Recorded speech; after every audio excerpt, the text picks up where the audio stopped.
Hello बच्चों, आप सबों ने पहला वीडियो देखा मेरा इनकम टैक्स का बीकॉम पार्ट 3 और आज हम दूसरा वीडियो लेके आ रहे हैं। इसमें हम समझेंगे टैक्स। टैक्स मुख्य रूप से दो प्रकार का होता है, डायरेक्ट टैक्स और एक इनडायरेक्ट टैक्स, प्रत्यक्ष कर और अप्रत्यक्ष कर।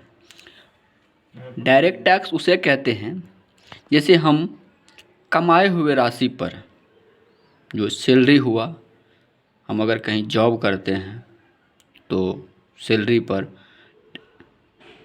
एक अधिक राशि हो जाए तो उस पर हम क्या देते हैं, टैक्स देते हैं सरकार को उपहार के रूप में कुछ, तो उसे हम डायरेक्ट टैक्स कहते हैं। मतलब हम अपने कमाए हुए राशि पे जो टैक्स सरकार को भुगतान करेंगे उसे हम क्या कहेंगे, डायरेक्ट टैक्स। और इनडायरेक्ट टैक्स किसे कहेंगे, इसे हम न चाहते हुए भी सरकार को देते हैं, उसे हम इनडायरेक्ट टैक्स कहेंगे।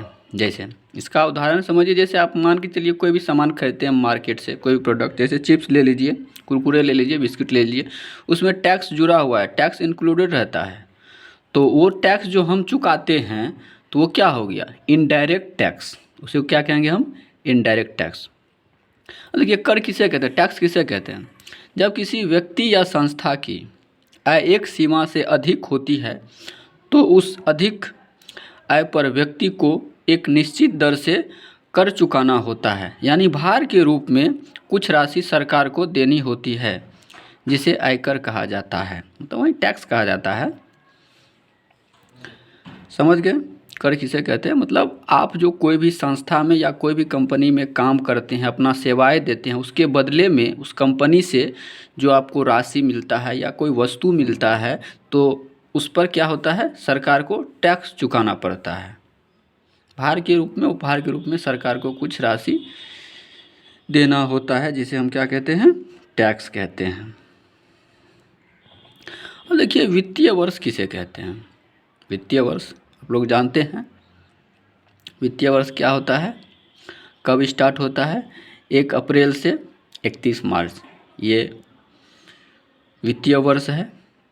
वित्तीय वर्ष समझते हैं हम लोग, जिस वर्ष में कोई व्यक्ति की या संस्था कमाती है या आय प्राप्त करती है उसे वित्तीय वर्ष कहते हैं। जैसे 1 अप्रैल 2020 से 31 मार्च 2021, इस वर्ष में किसी व्यक्ति को जो भी आय होगी उसे हम इस वर्ष का आय कहेंगे, और इसी आय पे हमको क्या देना पड़ेगा, टैक्स देना पड़ेगा। ठीक है, वित्तीय वर्ष समझ गए, मतलब 1 साल के अंदर हम जहाँ भी काम करते हैं उसके बदले में जो हमको रुपया मिलता है उसे हम क्या कहेंगे, वित्तीय वर्ष। वित्तीय वर्ष कब से कब तक होता है, 1 अप्रैल से 31 मार्च तक। ये कर निर्धारण वर्ष, असेसमेंट ईयर्स।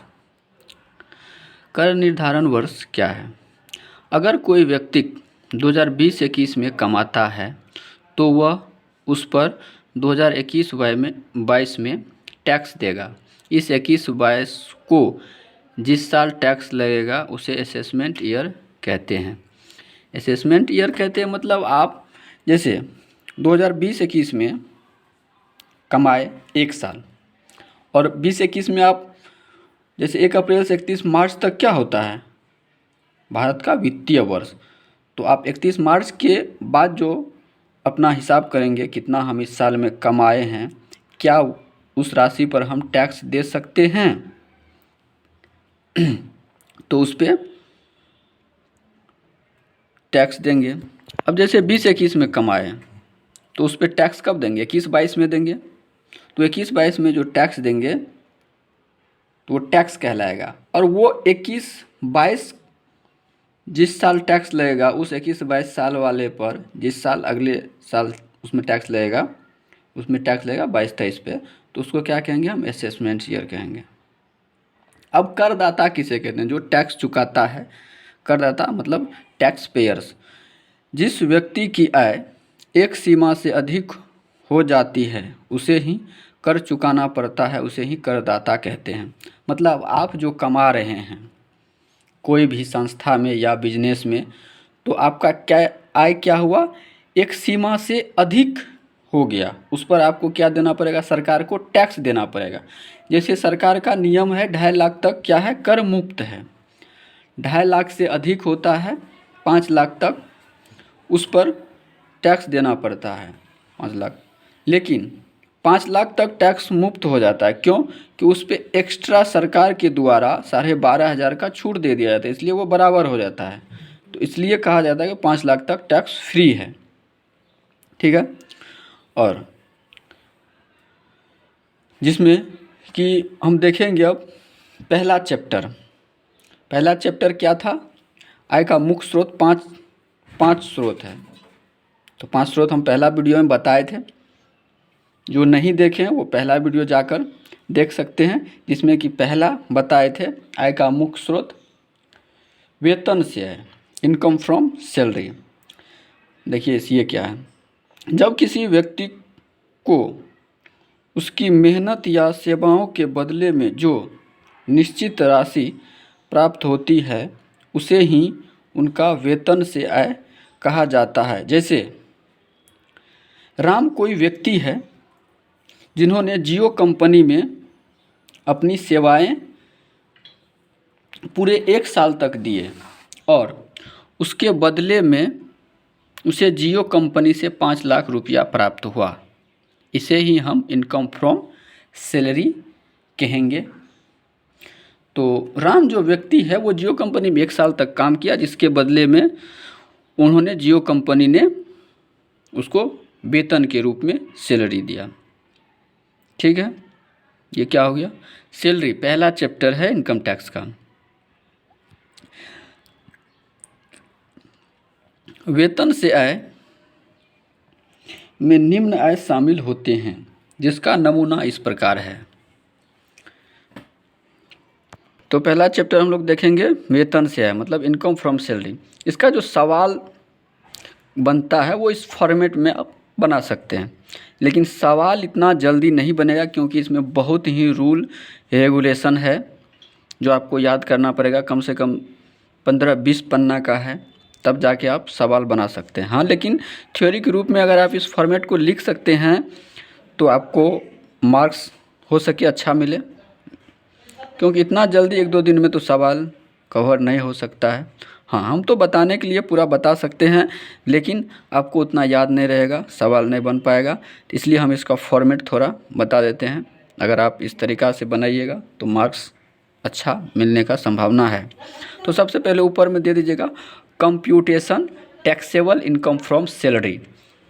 जैसे राम एक व्यक्ति था, वो जियो कंपनी में काम कर रहा था, तो यहाँ लिख दीजिएगा जियो कंपनी। ठीक है। फॉर द असेसमेंट ईयर्स, तो आप लोग 2020 से 21 में हैं। आप लोग का जो कर निर्धारण वर्ष दिया हुआ है बुक में 2020 से 21 होगा, तो 2020 से 21 लिखिएगा। 2020-21 ऐसे भी लिखते हैं, 2020-21 ऐसे भी लिखा जाता है। तो आपको जो अच्छा लगेगा लिख दीजिएगा। एक तरह से नॉर्मल जैसे आप जर्नल में कॉलम खींचते हैं उसी तरह कॉलम खींचना है। पार्टिकुलर्स लिख दीजिएगा, अमाउंट लिख दीजिएगा। उसके बाद जैसे आप लिखिएगा, जैसे राम कोई कंपनी में काम करता था तो उसको सैलरी मिलता होगा, जैसे बेसिक सैलरी उसको पूरे 1 साल में कितना मिला, जैसे हम बताए थे उसमें 5 लाख मिला था, यहाँ लिख दीजिएगा 5 लाख।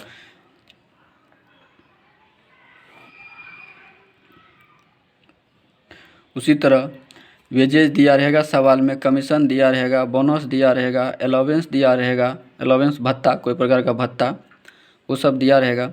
फैसिलिटीज या परक्यूटिस मतलब ये सब दिया रहेगा। Gratuity, pensions, contribution in provident fund by employees मतलब नियोक्ता द्वारा भविष्य निधि में अंशदान, ये सब जोड़ने के बाद क्या लिख लेगा, ग्रॉस सैलरी लिख लेगा। ग्रॉस सैलरी में एक स्पेशल डिडक्शन के अंतर्गत अंडर सेक्शन 16(2) और 16(3) के अंतर्गत कुछ घटता है, वो आगे आप नियम है वो सब पढ़िएगा तब होगा, लेकिन तत्काल ये फॉर्मेट आप इतना देख लीजिए, इस प्रकार से लिख दीजिएगा। तो अब हम समझते हैं भत्ते के प्रकार मतलब टाइप ऑफ अलाउंस। अलाउंस मुख्य रूप से 3 प्रकार का होता है। पूर्णतः करयोग भत्ता मतलब फुल्ली टैक्सेबल अलाउंस, और आंशिक करयोग भत्ता मतलब पार्टली टैक्सेबल अलाउंस, और कर मुक्त भत्ता टैक्स फ्री अलाउंस। पूर्णतः करयोग भत्ता है मतलब पूर्णतः, इसका नाम से मतलब पूर्णतः करयोग, फुल्ली टैक्सेबल अलाउंस। ये कुछ ऐसे भत्ता हैं जिसमें फुल्ली टैक्सेबल में, उसका एक आगे फॉर्मेट बताएंगे ये तीनों में क्या क्या आता है। तो ये भत्ता फुल्ली टैक्सेबल होता है, मतलब सारा अगर इसमें दिया रहेगा, जैसे कमीशन है, फुल्ली टैक्सेबल का मतलब होता है वे भत्ते जिन पर कोई छूट प्राप्त नहीं होता पूर्णतः करयोग भत्ते कहलाते हैं। इसकी संपूर्ण राशि करदाता ही वेतन की आय में जोड़ दिया जाता है। मतलब फुल्ली टैक्सेबल के अंतर्गत जो जो आएगा उसको पूरा उसके सैलरी में, वेतन में जोड़ देंगे। पार्टली टैक्सेबल का होता है मतलब कुछ अंश, मतलब कुछ पर टैक्स लगेगा और कुछ पर नहीं लगेगा, तो उसको बोलते हैं पार्टली टैक्सेबल। और कर मुक्त भत्ते मतलब इस पर कोई कर नहीं लगता, वो टैक्स फ्री अलाउंस होता है। तो इस तरह का 3 प्रकार का भत्ता होता है।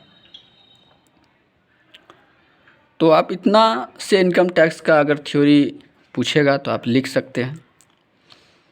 धन्यवाद। अगर आपको मेरा वीडियो अच्छा लगे तो आप लाइक कर दीजिएगा, चैनल को सब्सक्राइब कर लीजिएगा, ताकि आगे का वीडियो हम डालेंगे कोई भी तो आपके पास सबसे पहले नोटिफिकेशन जाएगा और आप देख सकते हैं। ये वीडियो हम इसलिए बना रहे हैं क्योंकि उन बच्चों के लिए है जो अभी तक नहीं पढ़ा है, डायरेक्ट एग्ज़ाम दिया, किसी कारणवश बच्चे के पास बहुत मजबूरी होता है, हम उस लाइन से गुजरे, हमको पता है। तो उन बच्चों के लिए है जो अभी तक नहीं पढ़ा है, वो सोच रहे हैं कि हम क्या लिखें एग्ज़ाम में। इनकम टैक्स का नाम से ही बच्चा को डर लगने लगता है, अरे इनकम टैक्स का एग्ज़ाम है, सबको भी लगता है, हमको भी लगा था। तो उन बच्चों के लिए है जो लगता है कि नहीं हम इनकम टैक्स का एग्ज़ाम कैसे देंगे, तो उसके लिए ये हम थोड़ा उनके लिए मददगार साबित हो सकता है। अगर ये मेरा वीडियो को देखे सही से, अगर इसको याद करे, एक बार लिख ले, तो वो इनकम टैक्स का सैलरी चैप्टर से सवाल नहीं छूटेगा उसका। ये मेरा सवाल तो नहीं छूटेगा, लेकिन हाँ सवाल तो उससे नहीं बनेगा, लेकिन बहुत हद तक उसको मदद मिल सकता है इस वीडियो से। उसको लगेगा कि नहीं इनकम टैक्स में हम कुछ लिख के आए तो मार्क्स मिलेगा। तो धन्यवाद आप सबको मेरा वीडियो देखने के लिए। अगर वीडियो अच्छा लगे हो तो लाइक कीजिएगा और उन बच्चों के साथ शेयर कीजिएगा जो आपको लग रहा है कि नहीं पढ़ा है साल में और वो भी एग्ज़ाम दे रहा है और बहुत ही टेंशन में एग्ज़ाम दे रहा है। धन्यवाद आप सबको मेरा वीडियो देखने के लिए। फ़िलहाल के लिए आज यहीं पर रुकते हैं। अगर आप लोग का कमेंट में अच्छा सपोर्ट मिला तो हम नेक्स्ट वीडियो बनाएंगे। अगर आपको कोई टॉपिक पे चाहिए वीडियो पार्ट 3 से रिलेटेड तो बोलिएगा, तो हम फिर बनाएंगे। ओके बाय, हम चलते हैं अब।